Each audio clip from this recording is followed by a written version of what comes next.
Welcome to the Brilliantly Resilient podcast. What's your train wreck? Everyone has one. The question is, are you going to live there or are you just visiting?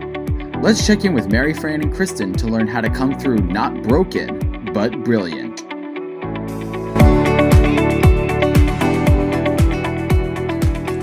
Hey everybody, welcome to another episode of Brilliantly Resilient Live. And before we jump into the really cool stuff that we're going to bring you today, we have a super important message for you. Did you hear that Brilliantly Resilient, the book, is out in the world and it landed on the top 100 bestsellers list? That's where it debuted. We're so excited.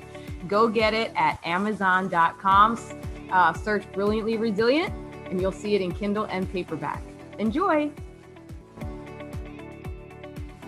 Hey everybody, welcome back to another episode of Brilliantly Resilient Live. We are just so excited today to bring you one of our favorite people who we met probably about a year or so ago because I actually saw her book in the Ocean City, New Jersey library. That is where I first came across Fran Hauser, who wrote the bestseller, The Myth of the Nice Girl. And when I saw the title of the book, I was like, I got to know what this is about. So we're just so delighted to have Fran. She is a media, I want to say a media mogul. Does that like work? Media mogul. She has had, Sure, right? You're a mogul. Like, let's just own it, you know? Media mogul. She has had a wonderfully amazing career with the publication of magazines, with the media world. She's an angel investor. She has a book. There's just no end to the number of accolades that we could throw your way. So we're just so delighted to have you, Fran. Thank you for joining us. Oh, I'm so happy to be here. Thank you. And we're looking, we commented immediately on your bold, dramatic color choice of your room. For anybody who's listening to this as a podcast, it's a gorgeous, deep, rich, velvety blue. And it's just, because you're such a dramatic person. We talked about that earlier. A dramatic person.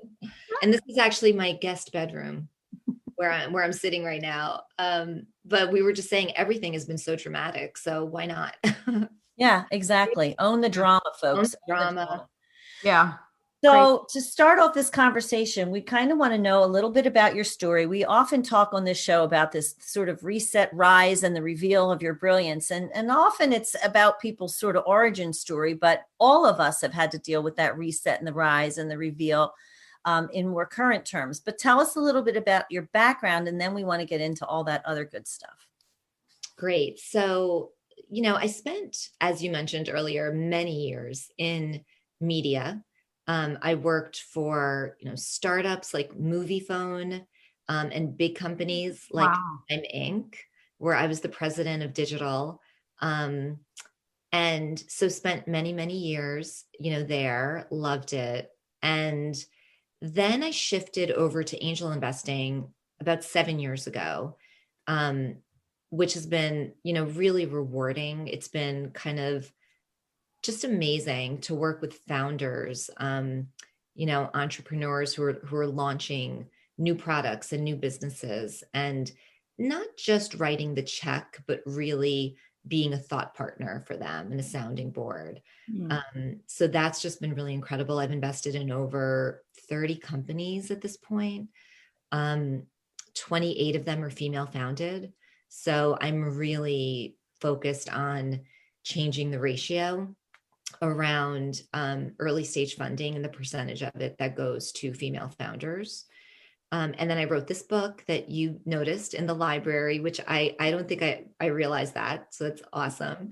Called The Myth of the Nice Girl, which is all about how you don't have to choose between kindness and strength when you lead, that those two things are not mutually exclusive. And, the book came out 2.5 years ago. It's been translated into 8 languages, which is amazing. It's so much fun to see women from all around the world, posting about the book on social media, and just to see the impact that it's made. And I was just mentioning to both of you that, it really the book launched this speaking practice for me. I've done over 150 talks over the last 2.5 years, which has just been really rewarding and amazing. And like you said, the last 9 months has been just a lot of kind of resetting and things not going exactly the way that I expected, and having to be kind of adaptable and flexible. So we can definitely get into that if you'd like. Oh, for sure. There's a lot there. There's a lot. Yeah. Add one thing to what this year has been, in addition to your adaptable and flexible, has been patience growing. I've had to practice patience, which is so not a strong suit of mine. Having all these unknowns has almost driven me nuts. Well, I'm with you. And I was saying to someone the other day, I feel like I've just been engaged in so much more negative self-talk than usual. And that's where I have to exercise like patience with myself and compassion and cutting myself some slack, like just all of that. It's not easy. No, but you know what? It's really interesting that you say that, because I think people who are used to being active and producing and, being right in the thick of things and working and creating and all of that, everything was really brought to a complete and total stop about 8 months ago. Like, it was just, Kristin and I had said that when we launched our program on March the 7th, our goal was to be on stages and speak and do all that kind of stuff. And then literally the week after we did our first program, everything shut down. So you tend to think like it's interesting how we internalize all of that. Like, this is a global pandemic, and yet we end up beating ourselves up personally because we're not out doing more. Right. We're not out doing more. We're not achieving, as much as we used to. Right. That's also a big part of it, because it feels so good when you accomplish something. And there's just not as much of that, because our lives have just been taken over, right, by so many different things. I have 2 boys that are 8 and 10, and they're doing hybrid, where they're in school a couple days a week and then they're home the rest of the week. And, I have to have capacity for them like that. I have to make room, right? So it's being really honest with myself too about what can I take on professionally right now. I feel like I've gotten much better about saying no to things. I just had a call this morning with a founder of an ed tech, an education technology company, who was really trying to convince me to join her advisory board. And I had to be really honest, with myself and say, look, that's just not my focus right now. And, normally it would be probably something that I would have loved to do, because I think it would have been a great learning experience for me too. But on the investing side of my business, I'm really focused on CPG and wellness. And I have to really stay focused on that. So I think it's forced all of us to just be so much more focused and setting boundaries and really thinking about like, what do you say yes to and what to say no to. Well, and I think people tend to forget that when you say, this is what I started doing with myself, because I couldn't say no to anything. I was saying yes to everything. And then my kids are like, oh, so we're on the hook for our own laundry, feeding ourselves. Like, where are you? One time my son, my kids are all teens, and then I have a 20-year-old, and my son was on an interview, and I'm listening to him tell this story on a podcast. And he said, I miss everything around here. I came down to breakfast one morning and said to my sister, where's mom? And she goes, Toronto. I had to get an early flight, and somebody forgot to tell Mitchell. But when everything shut down, and we're broadcasting this in 2021, but when everything shut down in 2020, it was actually a good thing for me to regroup and figure out, where did I need to say no? And I will tell you this, Fran, and you probably noticed this too. When I said no to a lot of things, I was able to say doors opened that I really needed to open, and was able to say yes. Because I actually got involved I was invited to a startup for the first time in my life. Never would have thought I would be involved in something like that. And it's exactly a 20-year dream come true. But if I kept all those other yeses, I never would have even had time to take the phone call. Oh, I love that so much. Like you literally made room for it in your life. And by the way, doesn't it feel so good after you say no? Like it feels like such a relief. There's the Yeah. weight. Yeah, the weight's off your shoulders. The weight's off your shoulders. And it's like, even like, I don't know, sometimes I'll get invited to events. Right now they're all virtual events. But I have like a little bit of FOMO. Like if if I Mhm. say no, like what am I going to miss out on? And but then I say no, and automatically I think about, wow, that's 2 hours that I'm going to have like on, a Wednesday night at 7 o'clock to binge watch my favorite show or spend time with the kids or read a book or, Yeah. right. So like there's so much joy in it, as opposed to just like focusing on what am I going to miss out on. Or the guilt of Or the saying guilt. no. Yeah. Yeah. Throw that out the window. Yeah, the Yeah. guilt or the people pleasing or, there's so many reasons, right? I Yeah. think we've actually also come to realize how much we can do without. And when you for whatever reason, when you say no, when you start to eliminate these things, as Kristin said, and as you referenced, there are opportunities, whether it's to do something else that might be more productive or fulfill a dream, or simply to fulfill your own personal needs. Those are the kinds of things that we always put on the back level. And I will grant you, I've spent a little bit too much time thinking about my own personal needs because I had nothing else to think about, at least early on. But there is a clarity that has come with that. Like, oh, I don't need this, that, or the other thing to either be fulfilled, move me forward, whatever. And it's like a revelation. It really is. It Yeah. really is. Look, we talk about the silver linings that have come out of this experience. And that is definitely one of the silver linings for me is just the stuff that I've taken off my plate. Like Ariana Yes. Huffington always talks about having a to don't list. And, just there are so many more things on that to don't list. Just, things that, like you said, like they're not really moving anything forward. They don't matter. They're not important, or they're not bringing me joy. Yeah. Right. So if it's not important, it's not bringing you joy. Like, why are you doing it? Sometimes we get into these like weird routines and habits, or we feel like we should do it, or, and so that's actually been, that's been a huge silver lining for sure. Yeah. We actually, me and Mary Fran had like a come to Jesus moments with ourselves and said, because we're like, have all these ideas for this whole new business and model of Brilliantly Resilient that we could take over the world from our tables in our house. We don't have to fly. So we had so much going on that we actually had a call one day and we were like, we had to create a to don't list. We cannot possibly do all these things. What are we really good at? And it was speaking and writing. And I'm telling you, Fran, once we did that to don't list and just focused on our good things, our book lands on the top 100 bestsellers next to Deepak Chopra. Right?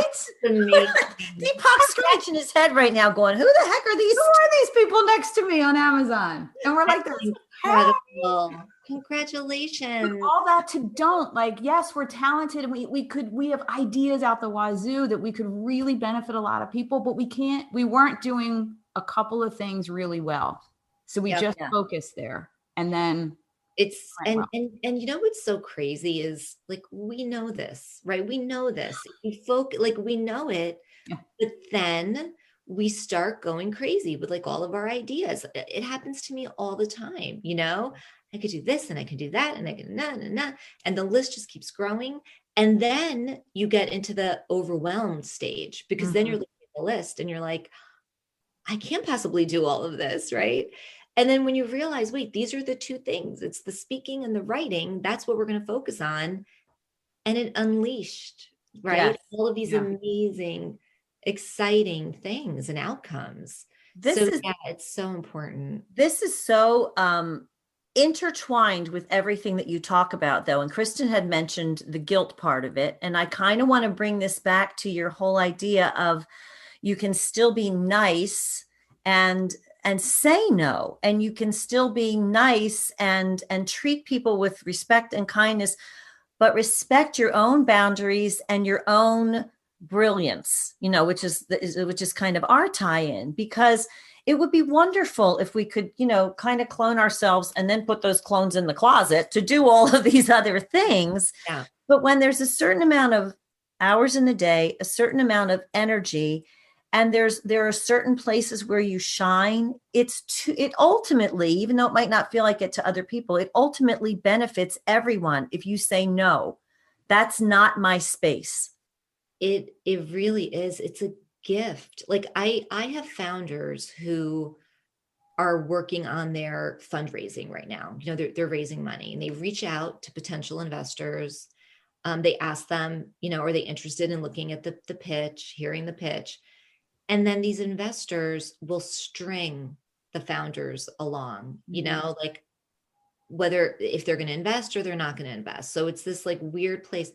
Founders will always say to me that how much they appreciate a no, because then they can just move on. Right. Like they can just like put that investor in the no list, and it's no for now, right? Maybe like in a year you could go back. Maybe your business is too early, maybe whatever. But they appreciate the no because then they can move on. And that's like the worst thing when you're stringing people along because you're afraid that you might hurt their feelings, or like you kind of want to keep the door open. It's such a gift to say no. And the other thing I say is that I talk about this a lot. As women, we have this tendency of feeling like we need to over-explain when we're saying no. Like you don't need to write a 3-paragraph email. You can literally say no in 2 lines, Yep. and you can always talk about kindness, right? By saying thank you, right? Thank you for thinking of me. Thank you for the invitation. Thank you for whatever it is. And just let the person know, like, look, I'm heads down right now working on building my business or writing this book or whatever it is. Yeah. So I won't be able to participate at this time, but, and just wrap it up with best wishes. And it's 2 lines. It's literally, don't you guys see that where sometimes it's like, oh my God, I have to like write a dissertation to support or to justify like why I'm saying no. I overheard my husband on the phone the other day saying no. And he literally just said, no, that doesn't work for me right now. And that was it. End of conversation. You're like, wait, that's an option? You still have 27 minutes left to continue. I know exactly. Like, don't you want my 3-hour explanation of this? Right, but I was kind of jealous. I'm like, like the fact that he could just do that, like, no, that doesn't work for me right now. And so that's my other kind of thing that I really like to encourage women to do is, first of all, say no more, right? Because you have to really be protective of your time and your energy. Mm-hmm. So say no more, and you don't need to over-explain. You can say no in like a minute or less. Yeah. And I feel like part of that desire to over-explain is being nice in the not productive way. And I think that's one of the things, like when you talk about being nice, it's still about being kind. It's still about being respectful, but it's not about people pleasing. Yeah, there's a huge difference, right? Like being kind and being nice and being empathetic, all of those things are really important in life and in business, because when you are those things, that really, they allow you to develop relationships with people in a deeper way, right? Because you're showing that you care about them, you're respectful of them, you care about their ideas and their points of view, and that allows you to build trust and to build relationships. So those things, there's so much power to kindness and to empathy, and to being nice. But the downside of it is exactly, Mary Fran, what you just talked about, which is you don't want to veer into that people pleasing territory, because then that's where you start getting taken advantage of and, really being perceived as more of a pushover, like, oh, Fran will do it. Like she'll, Right. she can't say no. She's, she says yes to everything. Like just ask her to do it. Like, so that's not productive. So let me ask you this. How much of this, and this has been something that I've started to rely on way more frequently, is kind of a gut feeling for you? Like how much do you go, this doesn't feel right. And I think that, we want to encourage women to use their brains, to think logically, to do all that. But to me, there's still a part of it that ultimately comes back to, this doesn't feel like a good fit. Do you rely on that? It's huge. I have to tell you, when I think about bad decisions that I've made, like the worst decisions that I've made in my career, and I go back to you do a little postmortem, like what would I have done differently? Mm-hmm. The common thread is that I didn't listen to my gut. I remember meeting like this woman who I ended up investing in her business, and I had such an off feeling in my gut about, like, something didn't sit right, but I got so wrapped up in all of the A-list investors and influencers that she had surrounded herself with, like all of these people were investing in her, they were advising her. And I just got so wrapped up in that I wasn't paying attention to how I was feeling, like little things. Like I noticed she wasn't really taking any of my feedback. Like I would share feedback with her and she was very dismissive of it.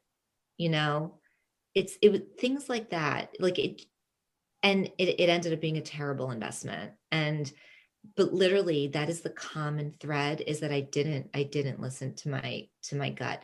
I always say, like, when I make a decision, I like data. I really like taking in data. I like talking to different people and, getting different pieces of data, using my brain. But then the ultimate decision is made with my gut. I love that. One of the things that I've actually learned from Mary Fran in doing this show and writing the book and coming up with all these brilliantly resilient programs, is that part of our reset is tuning into our values. And I had never considered that before.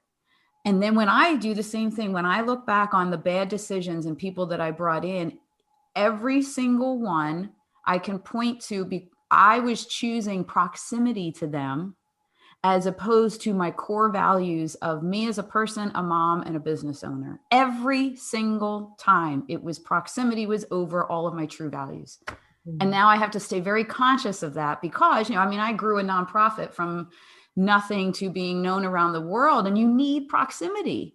You need that. But when you put that above your core stuff, that's when it all falls apart. Yeah. I totally agree. That's such an important insight. I never thought about it that way, even just using that word proximity. It's brilliant. It's so hard though, especially, you're there, you're going to be with those A-listers and it's like, oh, that could really grow. But then when it all falls apart on the one end, it's like, well, because you know what you're doing, which is interesting, or what I was doing in that situation is I wasn't valuing my own gut as much as I was valuing the fact that, well, all of these really brilliant people are on board. So like, I must be wrong. Yeah. Right. They've all made the decision to get on board. So like, there's something, I must be the one that's wrong. They've got to be right. And then, so I suppressed my own intuition and my values, by the way, right? Because if you have a weird gut feeling about something, that means that your values aren't aligned. Exactly. Right. Yeah. Your values are not aligned. And ultimately, even if the thing, whatever it is, ends up being successful, there's still going to be a part of it that's not going to sit well with you. And I think we tend to look at these things like you're saying, here's an opportunity with all these big people, and that's where I want to be. So I have to do this. But the truth of the matter is there will be other opportunities. And it might take you a little longer. It might not be the leap that you think, but this is to bring this full circle back to that idea of patience. Like, you have to be patient and wait for that thing that aligns with you, or it's just not going to work. It's really interesting. I don't know if you guys have ever taken the Myers-Briggs personality test, right? I took it a few times, especially earlier on when I was in corporate, and I would always score off the charts on, it's the last one. It's the J is all about closure. Like, I really like closure to things, right? And the opposite of that is being a perceiver, which is you're comfortable with just kind of like, leaving things open. And one of the things that I've really had to train myself on is being a little bit more patient and kind of just letting things sit for a little bit. Right. Because my nature is like, I want to check it off the list. You are speaking her language. She just wants those checkbooks. Oh. Right. It feels so good. Like I lived with a drug addict for a long time. I didn't get to check anything off. So I have to agree with you that was my personality, but my baptism by fire was, well, it's just not going to work out that way today. So you got to look at it a different way. And ultimately, again, the experience sucked, not a blessing, but ultimately it did teach me that. And that's so important. It's so important. I've really I do that more now. I just kind of say, you know what, this just doesn't feel right. Let's just let it sit for a little bit. Let's just see what happens.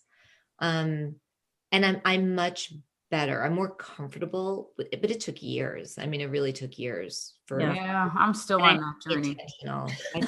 It's hard, man. It is hard, but you know what? When you can sit and let things evolve, very often problems unknot themselves without your overt, constant worrying and fretting and your influence and all that.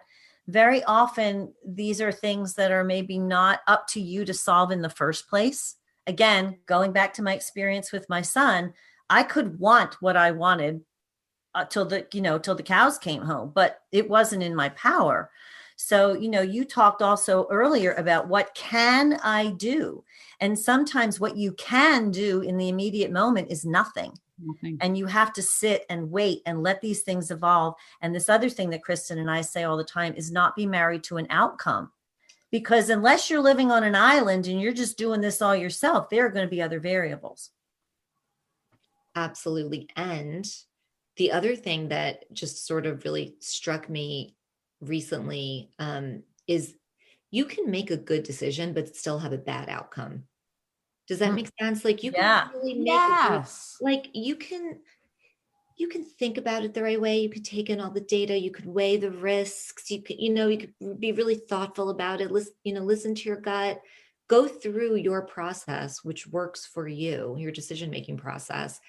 But then, you know what? Sometimes like a global pandemic can happen or right. Like something completely out of your control, an external circumstance.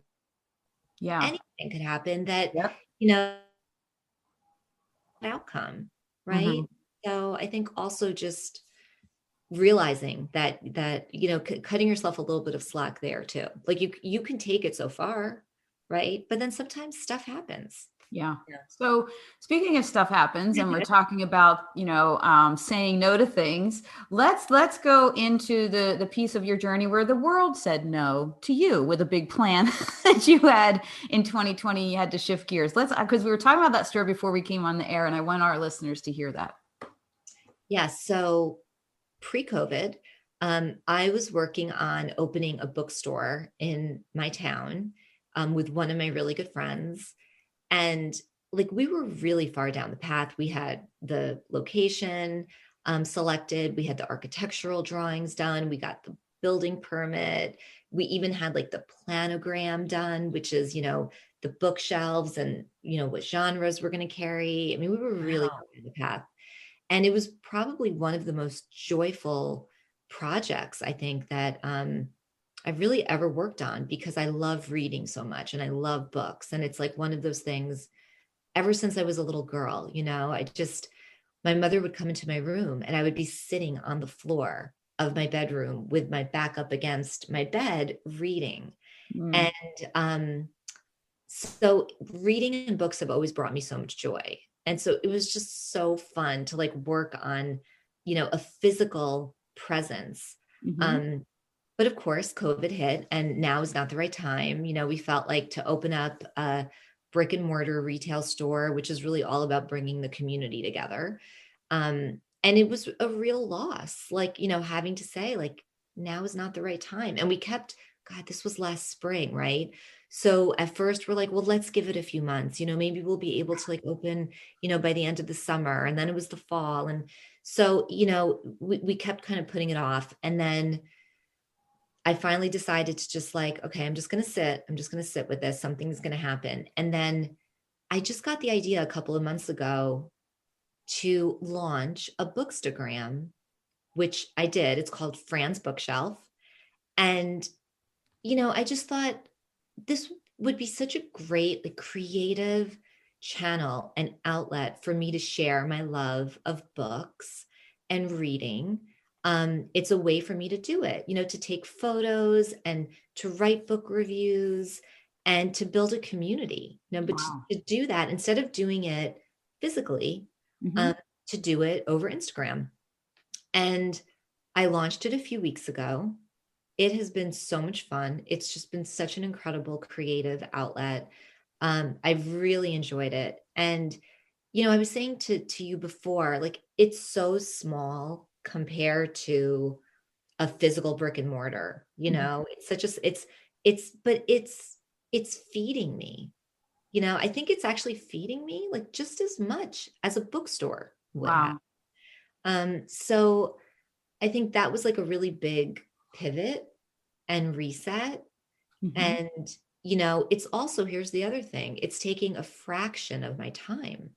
I was talking to Kristin, who, we were working on the bookstore together, and we were really talking about like the operations of a bookstore and like, it's a big deal. And I have other parts of my professional life too, right? So it's not like was going to be my 24/7 thing. So I'm spending a fraction of the time on this bookstagram, and I'm probably getting like just as much joy out of it. So and you get to do it.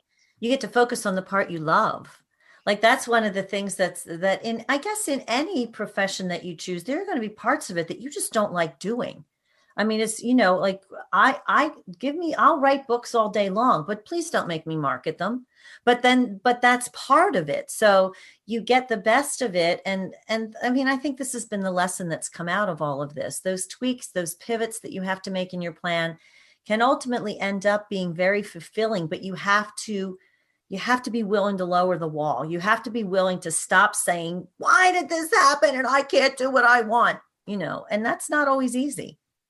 It's true. And it's also like, just start small, I don't know. I feel like over the course of my career, I really, kind of got used to working on these like big projects, that have just like huge impact, sometimes globally, or like big products and it can be just as rewarding, to work on something that isn't at that scale, like it's just sort of changing your mindset. And it's actually, here's another interesting insight is when I launched the Bookstagram, I had several of my friends and colleagues reach out to say, well, how are you monetizing this? Like, how is this, what's the business part of this?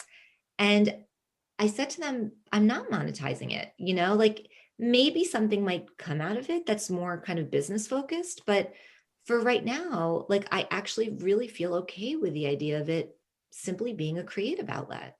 Yeah. Right. But like, because my friends know me, they know that I'm a business person and they're like, where's the money? Like, how are you making money off of this? How are you making money? And it's like, it's okay for it not to be about the money.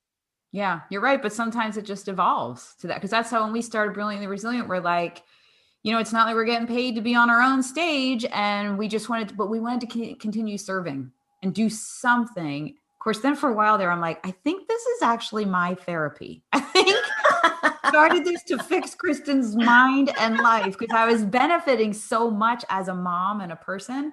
And then, everything switched for me. And now Mary Fran and I are just on this trajectory up of all of it is falling into place when we didn't, but Mary Fran is constant. I'm going to get her a t-shirt that says, don't be married to the outcome. Because I'm all about the outcome and the box, checking it off at the end. And that's what we had to let go of and then just see where it went and continue serving, which is our biggest value that we share is service. And then I love that. I love that. Yeah. And you should get a t-shirt made that says that. I am going to get that. There's a lot of t-shirts that she There's a lot of t-shirts coming. Some of them we can't actually put in print for public consumption, some of my t-shirt sayings, but that one we can. Sure. There's going to be a whole merch business. I can see it. Oh my gosh. That would be so fun.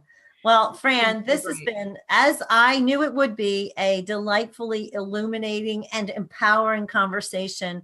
I feel like you address, whenever I talk to you, you address every part of sort of the female psyche, like our minds, our feelings, all of that stuff. But you address it in such a way that allows us to be fully human, fully present, fully engaged. And I so appreciate that. So before we sign off, I want everybody to know where they can get some more of Fran Hauser. So tell us, please. Yeah. So the website is franhauser.com, really simple.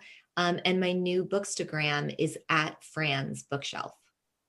I can't wait. We're definitely going to be checking that out for sure. Yeah. You ladies are amazing. Congratulations on everything. Thanks. Right back at you. Yeah, we're having a lot of fun. This has been just what the community needed to launch our most brilliant year yet, which is what 2021 is, coming off of the 2020 reset of a lifetime.